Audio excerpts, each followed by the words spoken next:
할렐루야. 혹시 억지로 어떤 일들을 해보신 적이 있습니까? 주로 우리가 어릴 때 부모의 밑에 있을 때 억지로 뭔가를 하지 않습니까? 그때 우리 썩 기분이 좋거나 유쾌하진 않습니다. 억지로 뭔가 할 때. 여기서 억지로라는 거는 정확히 어떤 거를 의미하겠습니까? 하기 싫은 거를 하는 건가? 더 정확히 말하면 나의 의도나 자발성이 없는 것을 우리 억지로라고 하지 않습니까? 그래서 누군가 시켜서 외부에 의한 압력으로 인해서 하는 것을 우리 억지로라고 말합니다. 억지로 음식을 먹게 한다든지, 예를 들어서 어린 자녀들이 뭐 야채를 싫어한다 그러면, 아니면 억지로 운동을 시킨다든지 그런 게 있지 않습니까?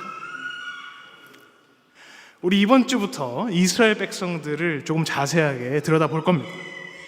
그 중에서도 그들이 처한 상황에서 어떤 것들을 잘못했는지를 오늘 좀 눈여겨보도록 하겠습니다.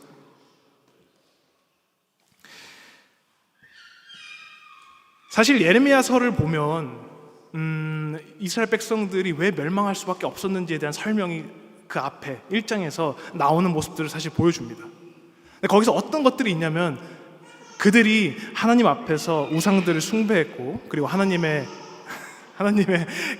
말씀을 듣지 않았다는 것을 보여줍니다. 사실 둘째가 첫째랑 완전히 성격이 다릅니다. 그래서 함주 때는 저 정도는 아니지 않았습니까? 함주 때는 저렇게 안 시끄러웠는데 둘째는 진짜 집에서도 난리를 칩니다. 이해 부탁드립니다. 이스라엘 백성들이 왜 멸망하게 되는지를 알려주고 그들이 하나님 앞에서 어떤 것들을 잘못했는지를 보여줍니다. 근데 여기서 우리가 어떤 초심으로 돌아가 봐야 되냐면, 이스라엘 백성들이 특별한데도 불구하고 그 특별함에 맞춰서 제대로 된 행동을 하지 못했다라는 겁니다. 그러면 한번 묻고 싶습니다. 이스라엘 백성들이 왜 특별합니까? 부터 시작하고 싶습니다. 그들이 왜 특별합니까? 하나님께서 직접 구별하여서 만든 백성이기 때문에 그렇습니다. 바빌론에 있는 갈대아 우르에서 아브라함을 부르셔서 구별하여서 세운 족속이 바로 이스라엘 민족입니다. 근데 여기서 우리 사실 잘 하지 않는 질문이긴 한데 제가 한번 질문 드리겠습니다. 왜 이스라엘 민족을 세우셨습니까? 왜 굳이 그 당시 갈대아 우르에 있는 갈대아 우르에 있는 아브라함을 불러내셔서 왜 굳이 이스라엘 백성들을 세우셨습니까? 우리 사실 질문 안 하는 부분이지 않습니까? 왜 아브라함을 통해서 새로운 민족을 만드셨을까? 이 답을 알기 위해서는 그 시점을 봐야 됩니다. 언제 이스라엘 백성들을 세우셨는지, 언제 아브라함을 불러내셨는지 그 시점을 보면 대답을 알 수 있는데, 대홍수 이후에도 사람들이 여전히 악한 것들을 생각하기 따름입니다. 그래서 바벨탑을 세워서 하늘에 닿고자 하는 시기가 바로 이 시기입니다. 창세기 11장이지 않습니까? 그때 바벨탑에 모인 이들을 보고 하나님께서 결정하시는 겁니다. 그때부터 이스라엘 백성들을 새로 세우시기를, 아브라함을 통해서 내가 나만의 민족을 세워서 보여주겠다라는 것을 결심하셨을 걸로 우리가 추측해 볼 수 있습니다. 이스라엘은, 아브라함의 민족은 세상의 여느 다른 이들과 달라야 된다는 것을 이 부분에서 알 수 있습니다. 왜냐하면 그들은 세상에서 오로지 자기가 높아지는 것만을 추구하는 사람들이 아니라 하나님께서 다른 목적을 가지고 세우신 이들이기 때문에 그렇습니다. 그리고 그 구분되어졌던 출생에서부터 그들이 어떻게 살아가야 되는지를 우리는 또한 엿볼 수 있습니다. 그들은 구분되게 살아가야만 합니다. 왜냐하면 그들의 출생 자체가 그렇지 않습니까? 한 가지 예를 들어보겠습니다. 우리 왜 드라마 같은 거 보거나 아니면 실제로 막 어떤 큰 사고를 당해서 막 혼수 상태에 빠져서 며칠 동안 깨어나지 못하시는 분이 뭐 여러 가지 수술을 거쳐서 겨우 깨어나면 보통 우리 인터뷰하면 뭐라고 합니까? 이제부터는 열심히 다른 사람들을 위해서 살아가겠습니다. 이런 말 하지 않습니까? 보통 이스라엘 백성들도 그렇게 어렵사리 하나님께서 세우신 그런 민족인데 그들에게 요구되어지는 삶의 자세라는 게 있습니다. 그러면 또 질문하겠습니다. 어떻게 살아가는 것이 구분된다라고 할 수 있겠습니까? 착하게 사는 것, 아니면 윤리적으로 사는 것, 그것이 구분되는 것이겠습니까? 이스라엘에게 바라시는 것은 아마 두 가지일 겁니다. 첫 번째로는 하나님의 인도하심에 따라서 살아가는 거고, 두 번째는 정의롭고 공의롭게 살아가는 것을 주문하십니다. 우리 주로 신명기에서 볼 수 있습니다. 가장 중요한 건 첫 번째 부분입니다. 하나님의 인도하심에 따라 살아가는 것. 이 부분이 사실 가장 중요한 부분이라고 할 수 있습니다. 당연한 말처럼 들릴 겁니다. 하나님의 인도하심에 따라 살아가야죠 라고 하면 우리 당연하게 들립니다. 하지만 어느 정도로 우리가 살아가야지 인도하심에 따라 사는 것이라고 할 수 있겠습니까? 아마 이스라엘 백성들을 통해 보도록 하겠습니다. 그들은 민족이 만들어지는 것부터 하나님의 도우심으로 시작하게 됩니다. 예를 들면 아브라함이 이제 고령이 되어서 100세의 나이가 되지 않습니까? 그때 겨우 이삭을 얻습니다. 이삭을 얻는 것부터가 하나님께서 그들에게 은혜를 부어주셨기 때문에, 그들에게 축복을 부어주셨기 때문에 가능한 것이고, 그런 민족들이 만들어질 수 있었습니다. 만약에 하나님께서 아브라함이 나중에 나이가 많이 들었는데도 불구하고 이삭을 주시지 않았으면 이스라엘이라는 민족은 아마 만들어지지 않았을 겁니다. 하지만 그 중간중간마다 이 아브라함과 그 가족들이 자기네들의 생각대로 사는 것을 보여줍니다. 예를 들어서 이삭을 끝끝내 기다리지 못하고 중간에 누구를 낳습니까? 이스마엘을 낳습니다. 이게 성경에서는 굉장히 강조점을 두는데 우리가 잘 모르는 부분이지만 이스마엘을 낳는 게 결코 옳지 않았다라고 말을 합니다. 이거 지금 누구의 머리에서 나온 겁니까? 사라의 머리에서 나온 겁니다. 사라가 보기에 이거 진짜 이거 애가 안 들어서게 생겼으니까 내 여종으로 인해서 하갈로 인해서 낳자, 이런 생각을 가진 거 아닙니까? 어디서 그게 하나님의 뜻이 아니었는지를 알 수 있냐면 그 이후에 어떤 결과들을 얻습니까? 그 집안이 풍비박산납니다. 서로 막 싸우지 않습니까? 싸워서 뭐 네가 나가네 내가 나가네 막 그러지 않습니까? 우리 여기서 알 수 있는 게 뭔지 아십니까? 하나님의 인도하심을 기다리지 못하고 하나님의 시간표와 때를 기다리지 못하고 자기 뜻대로 행동하는 이의 결과가 주로 이렇게 갈라섬, 분쟁으로 나타날 수 있다는 것을 보여줍니다. 성경은 주로 그런 것들을 묘사하고 그립니다. 그래서 우리에게 항상 말합니다. 하나님의 인도하심에 그 때가 언제인지 기다릴 수 있어야 된다라고 우리에게 강조합니다. 두 번째로 누구입니까? 두 번째로 야곱이 있습니다. 야곱도 아마 장자권을 가지고 태어난 것처럼 보여지는 사람입니다. 근데 그도 더 이상 기다리지 못합니다. 그래서 누구의 생각대로 그 장자권을 얻어옵니까? 자기 어머니와 자기가 서로 작당 모의해서 결국에는 그 장자권을 얻어오지 않습니까?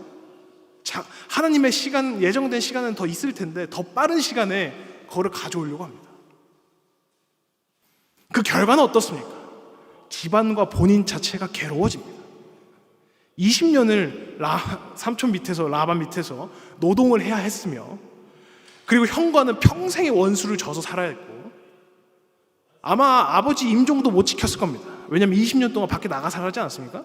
그래서 자기 아버지인 이삭의 임종도 못 지켰을 겁니다. 자연스러운 방식의 하나님의 인도를 기다리고 참을 줄을 모르는 자들이 이스라엘 백성들의 삶이었습니다. 그들의 선조들의 삶이었습니다. 세 번째로 어떤 경우가 있습니까? 하나님의 계명을 받으러 갔던 모세를 기다리지 못합니다. 분명히 모세가 시내산에 왜 올라가는지에 대해서 어느 정도 알고 있고, 그리고 그 안에서 여러 신비로운 일들이 일어나는 것도 밖에서 보입니다. 산 밑에서.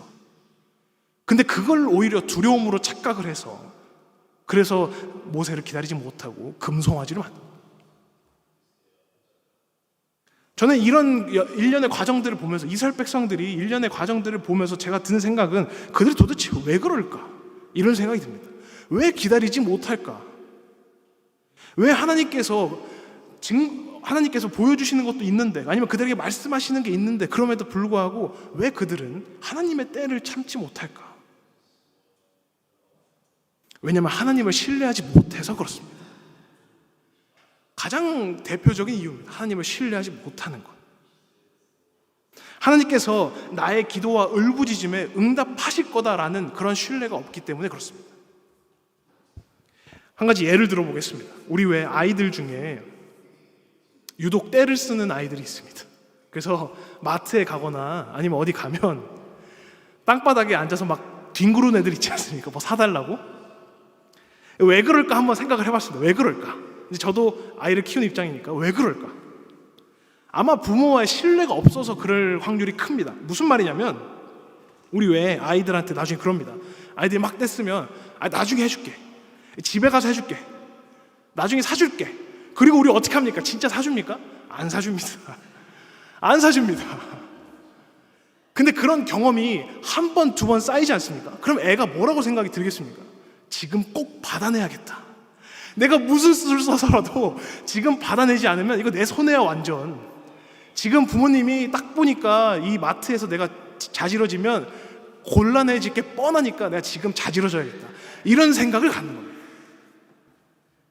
제가 아이의 입장이 돼서 생각을 해봤습니다. 왜 그럴까? 아마 부모에 대한 불신이 커지면서 내가 손해라는 생각들이 있기 때문에 그랬을 겁니다. 어쩌면 경험에 의해서 획득된 거지 않습니까? 부모에 대한 신뢰가 없다라는 것이. 근데 부모와 자식 간에는 그렇다고 칩시다. 왜냐하면 유한한 사람이고 부족한 사람이니까 뭐 그런 일들이 있을 수 있다라고 칩시다. 근데 이스라엘은 하나님과 뭐 축적된 경험이 있는 것도 아니고 처음부터 이런 모습들을 보여줍니다. 아브라함이 처음부터 그러지 않습니까? 처음부터 이스마엘을 낳기 시작하고 야곱도 그러고 있고 뒤에 줄줄이 다 그렇습니다. 언제 한 번 이스라엘이 하나님을 막 믿어서 그들이 막 가지고 있는 고통과 울분을 막 삭히고 그런 적 보여준 적이 있습니까? 그런 적이 없습니다.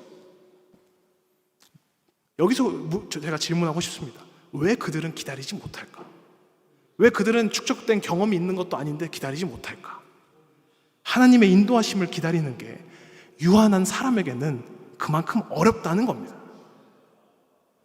보이지 않는 하나님을 신뢰하고 내 인생의 모든 것을 걸 수 있는 만큼 신앙이란 것 자체가 원래 힘든 겁니다.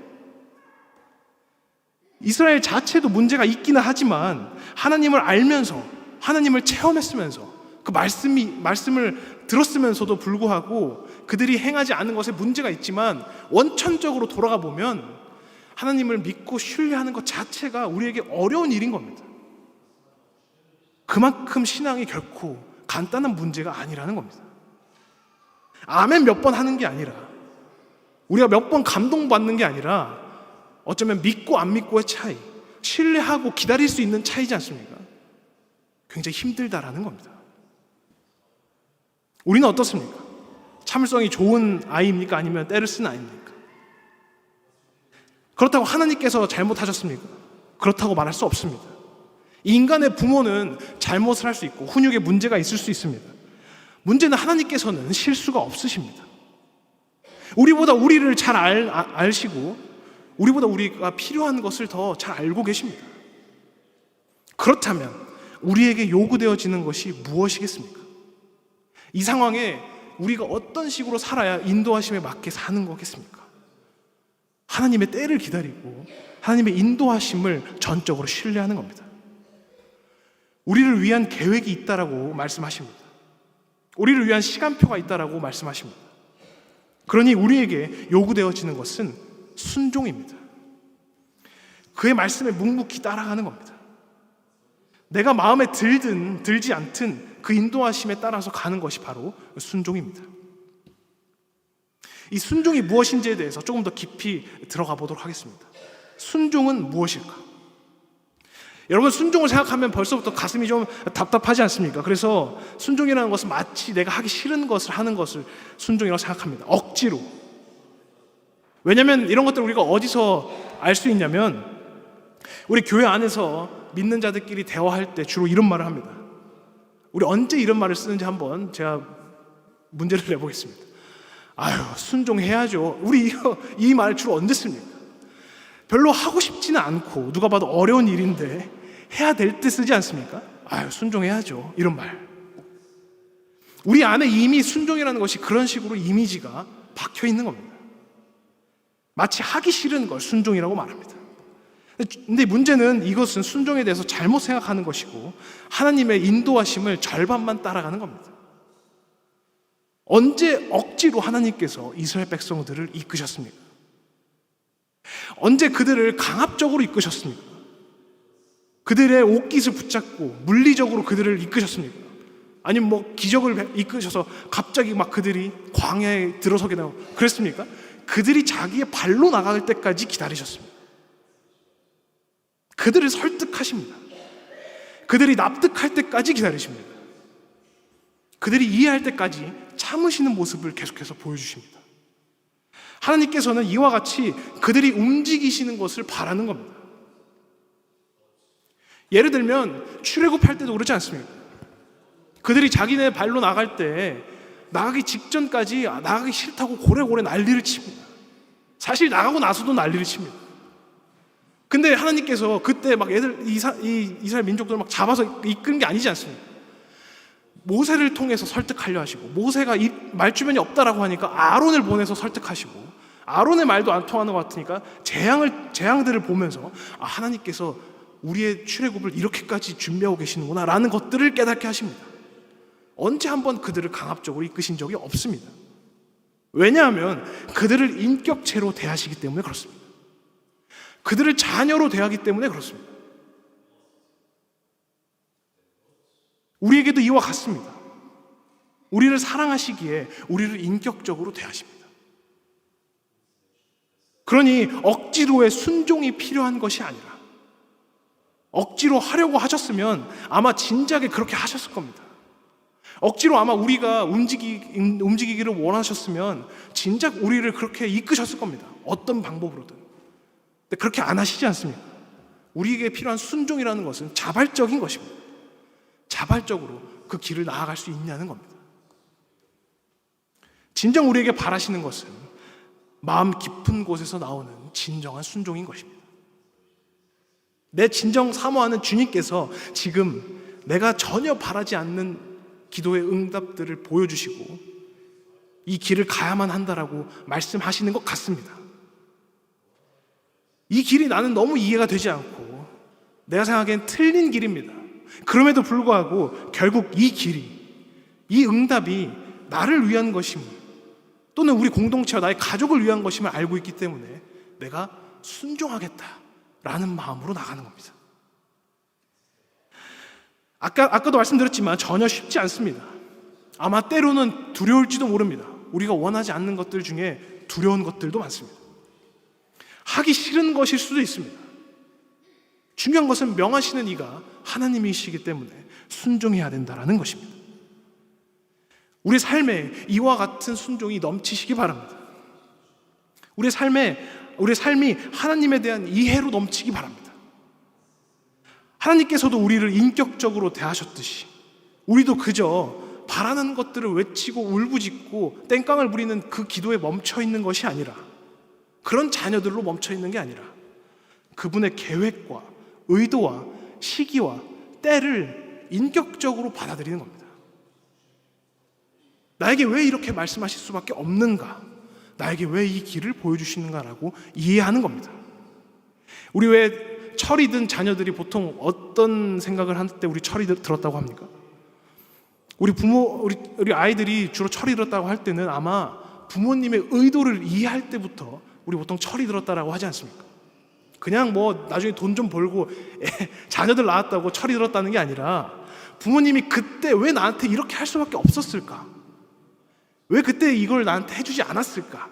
뭐 이런 것들을 이해하기 시작하는 거지 않습니까?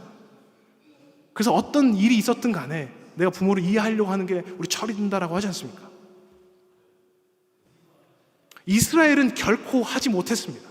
그들은 성전을 잃었을 그때야 비로소 하나님 앞에 자신들의 죄를 고백하기 시작했고 자기들의 삶을 돌이키려고 노력합니다. 하지만 이미 때는 늦었었습니다. 이스라엘은 끝내 그 앞에 제대로 하나님의 뜻을 묻지 못했고 하나님을 이해하려 하지 못했습니다. 그러니 여러분들에게 권고드립니다. 우리는 적어도 이스라엘과 다르기 바랍니다. 우리가 얼마나 신앙에 있어서 이스라엘과 다르겠습니까? 제가 항상 말씀드리지만 우리가 이스라엘과 다른 부분이 무엇입니까? 우리가 얼마나 잘났길래 이스라엘 백성들을 그렇게 막 신앙이 없다라고 말할 수 있고, 우리가 얼마나 신앙생활을 잘하길래 이스라엘 백성들을 왜 맨날 실패만 하는 거야 라고 말하겠습니까? 우리는 이스라엘 백성들과 크게 다른 부분이 없습니다. 우리 똑같이 하나님을 알고 있고 똑같이 하나님의 말씀을 알고 있는 사람들입니다. 근데 그들과 우리의 차이가 될 수 있는 유일한 부분은 하나님의 말씀에 순종하는 겁니다. 하나님의 말씀을 이해하고 하나님의 말씀을 따르려고 하는 겁니다. 아마 그 부분이 그들과 우리의 유일한 차이가 될 수 있을 것입니다. 이스라엘 백성들은 행하지 못했던 것을 진정한 하나님의 자녀로서 행하여서 그 자녀에게 누리시는 축복과 은혜들, 결국에는 나아가서 하나님의 사랑을 온전히 느낄 수 있는 저와 여러분들 되시기를 주님으로 축원합니다.